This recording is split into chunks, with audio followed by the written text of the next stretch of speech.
So, imagine Waterworld. You know, that movie from 1995 about that guy who drinks his own pee? Yeah, that one. So imagine that, right? But then you add aliens, CGI anime mechs, and fascism, as well as have it written by the legendary butcher himself, Gen Urobuchi.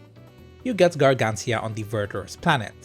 A rather underrated series with a lot of really strong parts about it, boasting a very well thought out world that unfortunately doesn't quite feel like it's living up to its full potential.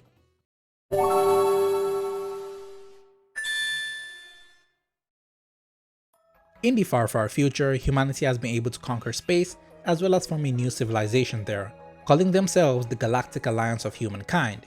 However, they aren't exactly living in times of peace. For as long as they can remember, humanity has been locked in an eternal struggle with an alien race called the Hideaus, intelligent, squid-like biomechanical beings who seem hellbent on wiping out the human race for reasons unknown to us. So the Galactic Alliance's main goal is to completely destroy the Hideaus, as they see it as their sworn duty to do so. And our main character, Leto, a lieutenant in the Alliance's military, is a man dedicated to carrying out his duty to fight the Hideaus for the sake of all of mankind. The thing with the Alliance is that pretty much all their forces and resources go straight into their military, kinda like the US. Every single person is born with one purpose: to live and die fighting the Hideaus. That's all they've ever known, and that is all they'll ever continue to know. To the people of the Alliance, this is the greatest honor they could ever have. And Leto is no different, seeing as this is his life's purpose, having no thoughts or desires outside anything that doesn't have to do with fighting the Hideaus. But that all changes when things go south during one of their operations to take out a Hideaus nest. The Alliance's forces are overwhelmed by the sheer number of the enemy and are forced to retreat through the wormhole they came in from.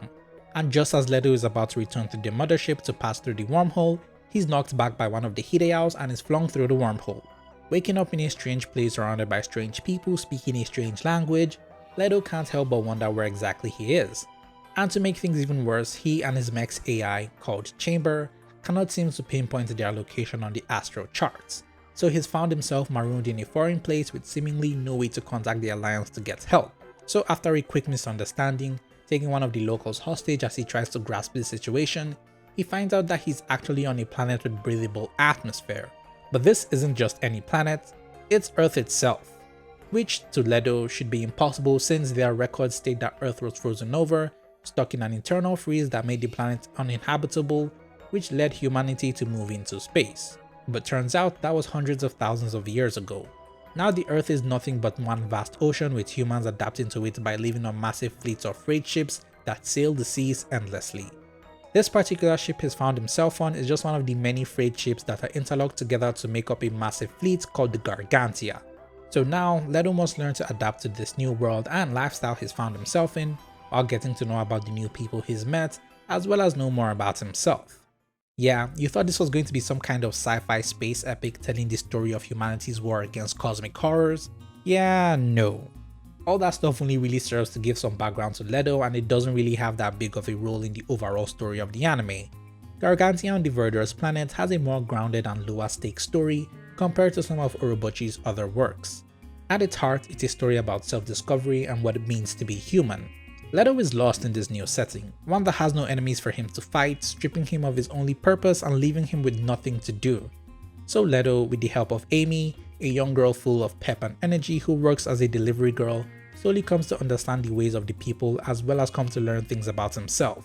The anime uses Leto in the fish out of water trope, quite literally since he was fished out of water, to drive this message, making Leto the perfect protagonist to get its message across. It's through Leto that we learn more about the lore of this world and how the people live their day-to-day lives, and from what we're shown, you can tell a lot of thought went into creating the society these people live in. When he first arrives, he can't understand things like morality, human nature, and the importance of life. In one of the earlier episodes, when their fleet is under attack by pirates, Leto troops out in his mech and quite literally vaporizes the enemy in less than a minute. His tech is way more advanced than anything the people have after all. And instead of being met with praise or appreciation, the people he saved look at him in abject horror at the way he just casually took the life of humans without even a shred of hesitation or doubt. He doesn't understand the weight of his actions, and that's because of how he's viewed his own life. Leto comes from a place where the life of an individual doesn't really matter, a place that, from the moment you are born, you are immediately put to use, just like everyone else. Every single person lives to be useful to the Galactic Alliance, and those who are deemed defective or unable to serve are immediately disposed of. It's a dystopian utopia that strips people of their individuality. Everyone is born with the same features, that being the silver hair, to show just how they're all one and the same, all cogs of one big machine. They employ a lot of tactics to make sure people remain loyal to the Alliance for as long as possible, from beaming military propaganda directly into their brains anytime they sleep, to even having them consume generic space package rations for the sake of sustenance. It all feels very depressing, which is why it becomes a lot more endearing watching Leto slowly discover what it means to live life and be an actual person.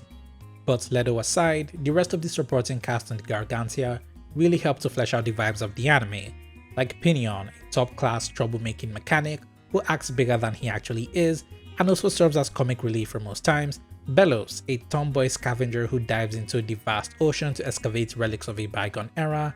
There's Ridget, a no-nonsense by-the-books lady who serves as the personal assistant to the fleet commander, and Bevel, Amy's younger brother who's pretty mature for his age and has a strong desire to pursue knowledge, though he's got some kind of illness that leaves him stuck in bed most times. All of these characters help to teach Leto more and more about himself and his humanity, as well as ease him into the world of the Gargantia. And I gotta say, I absolutely fell in love with the Gargantia itself. The anime really immerses you in the day-to-day lives of these people who live on what is basically a massive floating metal island. Just watching and learning how these people live was one of the best parts about the series. They answer a lot of questions about their lifestyle before it ever really crosses your mind. Like watching them stop everything they're doing when it rains to collect fresh water, seeing how they gather and store electricity through these sci-fi bugs that show up at night that also double as a guidance system, and even having the entire fleet take a public holiday on days when the ship's engine needs maintenance. These were all parts of the series they went out of their way to show us in order to make it as believable as possible, and the only way they can really do this is by, in a weird way, making this series a pseudo slice of life. A good chunk of this anime's run is just watching Leto assimilate into this new society while learning new things about the life here. All that stuff about the eternal war with aliens are irrelevant for most part. Instead, we're left to just soak in the good vibes of this idealized post-apocalyptic setting, which is carried by the anime's amazing background art and music. Despite the fact that we spend most of our time on freight ships, surrounded by dingy, rusty metallic walls filled with a lot of browns and greys, it never once feels boring or all that repetitive. Dare I say, it kind of feels cozy. There was just something so mesmerizing about how grounded the wide shots feel that really made you feel how massive the structures were. The slice of life aspects of the anime were really the best part about the series in my opinion, though unfortunately it falls into that pit trap the genre tends to have, where they have to introduce a plot towards the end of the run in order to have the series finish on a definitive resolution, and in the case of Gargantia, the last couple of episodes are some of the weakest parts about the series. And in order to explain that, I'll have to go into major spoiler territory now, so if you want to check out the anime for yourself, now would be a good time to pause this video, go binge it, and then come back, which also means you owe me a subscribe for convincing you to watch the anime. Got it? Cool. Let's continue. So, towards the last couple of episodes, we find out that the Hideaus are actually on Earth too, but are more like primitive animals that move on instinct, a far cry from their technologically advanced counterparts in space. The locals refer to them as whale squids and treat messing with them in any way whatsoever as taboo. Leto encounters one and immediately undoes all the character development he's had up until this point, killing it despite people's warnings, because that was his only purpose his life had up until coming to Earth. So he, as well as a small fleet, split away from the Gargantia fleet to head on over to the Hideaus' nest to wipe them all out and loot the place. It's in the Hideaus' nest that he finds old records that explain the lore behind the world. When the Earth's sun had died out, the entire planet froze over. Humanity, in a desperate attempt to find a way to survive the harsh cold, began conducting experiments on humans to make them be able to survive under any element and even the vacuum of space, thus leading to the birth of the Hideaus. It's a plot reveal I have mixed feelings about because it strips the Hideaus of their mystery and takes away the cosmic horror elements they came with. Now they're just evolved humans that lost their humanity and reverted to primal creatures with the sole purpose of destroying the human race simply because they're at the top of the food chain and move on nothing but instincts alone. This reveal only serves to give Leto a moral dilemma to fuss about for the next couple of episodes, but even then it takes the back seat again when they throw a big bad at us for Leto to fight. Turns out his leading commander also wound up on Earth, and now leads a separate fleet as a god with his very own cult. Leto, being ever obedient to the hierarchy of power, joins him because at his heart, he's a soldier, but can't go along with the commander's plan when he finds out he plans on attacking the Gargantia next. So the two have an epic CGI mech battle, and it's revealed to us that the commander actually died a long time ago, but it was just his mech's AI assuming his identity to lead the cult. So it ends up turning into a rogue AI plot that ends with Chamber, Leto's AI, and honestly one of the best characters in the series, sacrificing itself to blow up the other mech. And then we get the happy ending. The drastic rise in stakes brings down the whole experience, making it feel like a different show altogether, taking a lot away from the uniqueness of the series, turning the message into war bad, and concluding Leto's arc in a generic power of friendship way. But still, that doesn't stop the series from being a solid 7 out of 10. However, if you're left feeling dissatisfied with the way the series concluded, the anime also has a couple special episodes that really help to flesh out the world. From one about an abandoned ship that gives us some fun character interactions, as well as some backstory for one of the more prominent side characters, to an episode that focuses on the time Leto's commander spent on Earth and how he ended up becoming the leader of a cult to flesh out his motivations.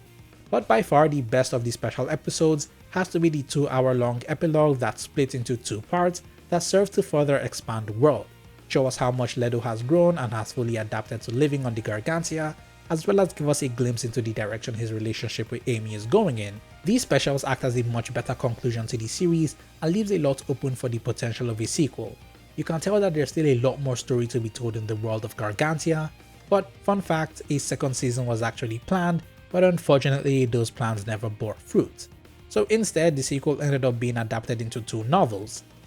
It's a real shame this ended up being the case, and with the series ending 10 years ago without having much of a legacy, chances are, the series will never get a new entry. But hey, if it means I've convinced you to seek out the series for yourself, that's great. But this is where I end this video. Be sure to leave a like and consider subscribing if you enjoyed the video. As always, this has been your very favorite slice of bread. Stay toasty.